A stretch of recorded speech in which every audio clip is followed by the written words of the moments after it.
बुलढाणा जिल्ह्यातील मोताळा तालुक्यातील एका गावातील पोस्को कायद्याअंतर्गत गुन्हा दाखल असलेला आरोपी मागील 3 दिवसांपासून मुकाट फिरत आहे।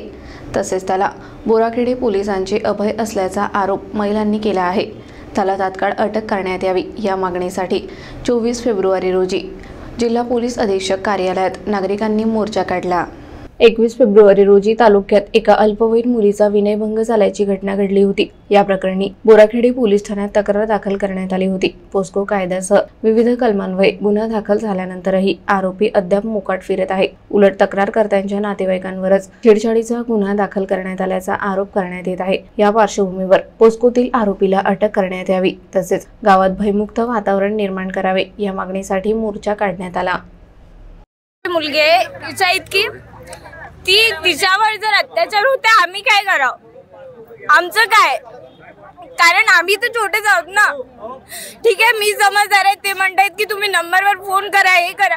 माझं ठीक आहे, माझ्याकडे मोबाईल आहे, हिच्याकडे कुठून मोबाईल? हिचे आई बाबा देतील का? मग ती काय करेल? तुम्ही जर घरात जाऊन करत आहे तर आम्ही काय म्हणावं? आमच्या इथे कोणीच घरी नसते, सगळ्यांचे आई बाबा शेतात जातात, सर्व गरीब आहेत, काय करतील? आम्ही ठीक आहे, माझे मम्मी पप्पा घरी असतात, मी करू शकते, माझ्या घरी कोणी येणार नाही। मला बहीण नाही, पण ह्या माझ्या बहिणी नाही आहेत का? आणि जर आज तिच्यावरती वेळा माझ्यावर नसेल का? कशावरून समजावं आम्ही की आम्ही सेफ आहे? आम्ही कशावरून समजावं? कारण आमच्या घरात येऊन जर ही घटना होते तर आम्ही करावं काय? काय मागणी तुमच्या? आता आरोपी अटक आहे? हो, त्याला अटक झालीच पाहिजे, त्याला शिक्षा झालीच पाहिजे।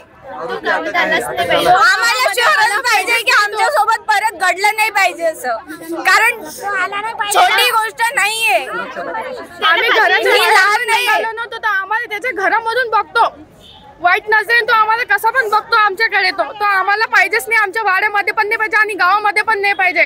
त्याला कठीण शिक्षा झाली पाहिजे। आमच्या मुली असुरक्षित आहेत, आमच्या मुलीवर अत्याचार होत आहेत आणि त्या कायमस्वरूपी सुरक्षित झाल्या पाहिजे एवढीच मागणी आहे।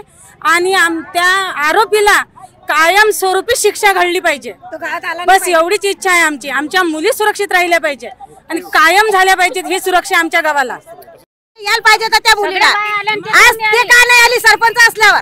ते बाई सरपंच आहे, तो सरपंच नाही, हा मंगेश त्याची आई सरपंच आहे, आई पाहिजे होती, त्याची आई पाहिजे होती ना। एवढ्या बायामध्ये तिची मुलगी नाही का?